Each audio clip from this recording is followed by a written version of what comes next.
"Now for some music," said Thorin. "Bring out the instruments." Killy and Filly rushed for their bags and brought back little fiddles. Dorry, Norry and Orry brought out flutes from somewhere inside their coats. Bomber produced a drum from the hall. Biffer and Boffer went out too, and came back with clarinets that they had left among the walking sticks. Dwalin and Balin said, "Excuse me, I left mine in the porch." "Just bring mine back in with you," said Thorin. They came back with viols as big as themselves, and with Thorin's harp wrapped in a green cloth. It was a beautiful golden harp, and when Thorin struck it, the music began all at once, so sudden and so sweet that Bilbo forgot everything else, and was swept away into dark lands under strange moons, far over the water and very far from his hobbit hole under the hill. The dark came into the room from the little window that opened in the side of the hill. The firelight flickered. It was April, and still they played on, while the shadow of Gandalf's beard wagged against the wall. The dark filled all the room, and the fire died down and the shadows were lost, and still they played on. And suddenly first one and then another began to sing as they played, deep-throated singing of the dwarves in the deep places of their ancient homes. And this is like a fragment of their song, if it can be like their song without their music. "Far over the misty mountain cold, to dungeons deep and caverns old, we must away ere break of day, to seek the pale enchanted gold. The dwarves of yore made mighty spells, while hammers fell like ringing bells, in places deep where dark things sleep, in hollow halls beneath the fells.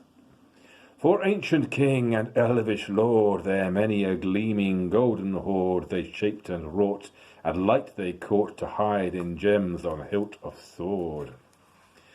On silver necklaces they strung the flowering stars, on crowns they hung the dragon fire, in twisted wire they meshed the light of moon and sun. Far over the misty mountains cold, to dungeons deep and caverns old, we must away ere break of day, to claim our long-forgotten gold. Goblets they carved there for themselves, and harps of gold, where no man delves, there lay they long, and many a song was sung unheard by men or elves. The pines were roaring on the height, the winds were moaning in the night, the fire was red, it flaming spread, the trees like torches blazed with light. The bells were ringing in the dale, and men looked up with faces pale. The dragon's ire, more fierce than fire, laid low their towers and houses frail. The mountains smoked beneath the moon. The dwarves, they heard the tramp of doom. They fled their hall to dying fall beneath his feet beneath the moon. Far over the misty mountains grim, to dungeons deep and caverns dim, we must away ere break of day, to win our harps and gold from him. As they sang, the hobbit felt the love of beautiful things made by hands, and by cunning, and by magic moving through him, a fierce and a jealous love, the desire of the hearts of dwarves. Then something Tookish woke up inside him, and he wished to go and see the great mountains, and hear the pine trees and the waterfalls, and explore the caves, and wear a sword instead of a walking stick.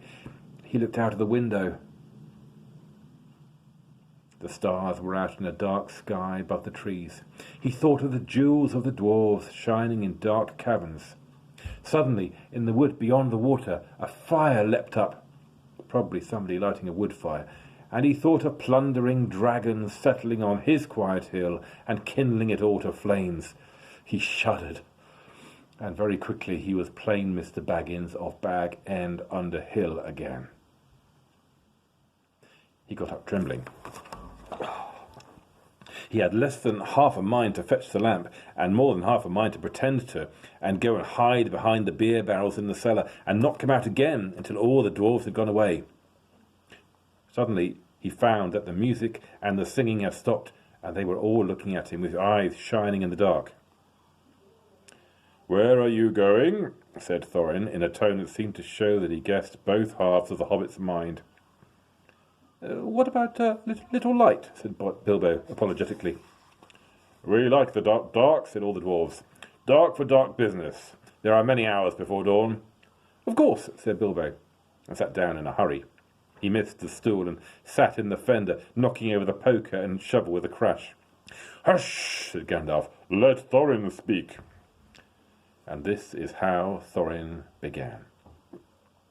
Gandalf, dwarves, and Mr. Baggins, we are met together in the house of our friend and fellow conspirator, this most excellent and audacious hobbit. May the hair on his toes never fall out. All praise to his wine and ale. He paused for breath and for a polite remark from the hobbit. But the compliments were quite lost on poor Bilbo Baggins, who was wagging his mouth in protest at being called audacious and, worst of all, fellow conspirator, although no noise came out, he was so flummoxed. So Thorin went on. We are met to discuss our plans, our ways, our means, our policy and devices. We shall soon, before the break of day, start on our long journey, a journey from which some of us, or perhaps all of us, except our friend and counsellor, the ingenious wizard Gandalf, may never return. It is a solemn moment. Our object is, I take it, well known to us all. To the estimable Mr. Baggins, and perhaps to one or two of the younger dwarves, I think I should be right in naming Killy and Filly, for instance, the exact situation at the moment may require a little brief explanation. This was Thorin's style. He was an important dwarf. If he had been allowed, he would probably have gone on like this until he was out of breath, without telling anyone there anything that was not known already. But he was rudely interrupted. Poor Bilbo couldn't bear it any longer. At may never return, he began to feel a shriek coming up inside, and very soon it burst out like the whistle of an engine coming out of a tunnel. All the dwarves sprang up, knocking over the table. Gandalf struck a blue light on the end of his magic staff, and in its firework glare the poor little hobbit could be seen kneeling on the hearthrug, shaking like a jelly that was melting. Then he fell flat on the floor and kept on calling out, struck by lightning, over and over again, and that was all they could get out of him for a long time. So they took him and laid him out of the way on the drawing-room sofa with a drink at his elbow, and they went back to their dark business. Excitable little fellow, said Gandalf as they sat down again. Gets funny, queer fits, but he is one of the best, as fierce as a dragon in a pinch. If you've ever seen a dragon in a pinch, you'll realise that this was only poetical exaggeration applied to any hobbit, even to old Took's great-grand-uncle, Bullroarer, who was so huge for a hobbit that he could ride a horse. He charged the ranks of the goblins of Mount Gram in the Battle of the Green Fields and knocked their king Golfin Bull's head clean off with a wooden club. It sailed 100 yards through the air and went down a rabbit hole, and in this way the battle was won and the game of golf invented at the same moment. In the meanwhile, however, Bullroarer's gentler descendant was reviving in the drawing-room. After a while and a drink, he crept nervously to the door of the parlour. This is what he heard. Glóin speaking, or some snort more or less like that. Will he do it, do you think? It's all very well for Gandalf to talk about this hobbit being fierce, but one shriek like that in a moment of excitement would be enough to wake the dragon and all his relatives, and kill the lot of us. I think it sounded more like fright than excitement.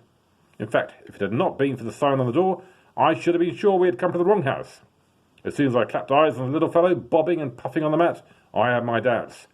He looks more like a grocer than a burglar. Then Mr. Baggins turned the handle and went in. The Took side had won. He suddenly felt he would go without bed and breakfast to be thought fierce. As for little fellow bobbing on the mat, it made him almost feel really fierce. Many a time afterwards, the Baggins part regretted what he did now, and he said to himself, Bilbo, you are a fool. You walked right in and put your foot in it. Pardon me, he said, if I've overheard words that you were saying. I don't pretend to understand what you are talking about, or your reference to burglars, but I think I am right in believing, this is what he called being on his dignity, that you think I am no good. I will show you. I have no signs on my door. It was painted a week ago, and I'm quite sure you've come to the wrong house. As soon as I saw your funny faces on the doorstep, I had my doubts. But treat it as the right one. Tell me what you want done, and I will try it, if I have to walk from here to the east of East and fight the wild were-worms in the last desert. I had a great-great-great-granduncle once Bull Roarer took, and... Yes, but that was long ago, said Gloin. Oh, Gad Gloin. I was talking about you, and I assure you there is a mark on this door, the usual one in the trade, or used to be. Burglar wants a good job, plenty of excitement, and reasonable reward. That's how it usually read. You can say expert treasure hunter instead of burglar if you like. Some of them do. It's all the same to us. Gandalf told us that there was a man of the sort in these parts looking for a job at once, and that he had arranged for a meeting here, this Wednesday tea time. Of course there is a mark, said Gandalf. I put it there myself, for very good reasons. You asked me to find the 14th man for your expedition, and I chose Mr. Baggins. Just let anyone say I chose the wrong man or the wrong house, and you can stop at 13 and have all the bad luck you like, or go back to digging coal. He scowled so angrily at Glowin that the dwarf huddled back in his chair. And when Bilbo tried to open his mouth to ask a question, he turned and frowned at him and stuck out his bushy eyebrows, till Bilbo shut his mouth tight with a snap. That's right, said Gandalf. Let's have no more argument. I have chosen Mr. Baggins, and that ought to be enough for you all. If I say he's a burglar he is, or will be when the time comes. There is a lot more in him than you guess, and a deal more than he has any idea of himself. You may, possibly, all live to thank me yet. Now, Bilbo, my woe, fetch the lamp, and let's have a little light on this. On the table, in the light of a big lamp with a red shade, he spread a piece of parchment, rather like a map. We'll have a look at the map tomorrow.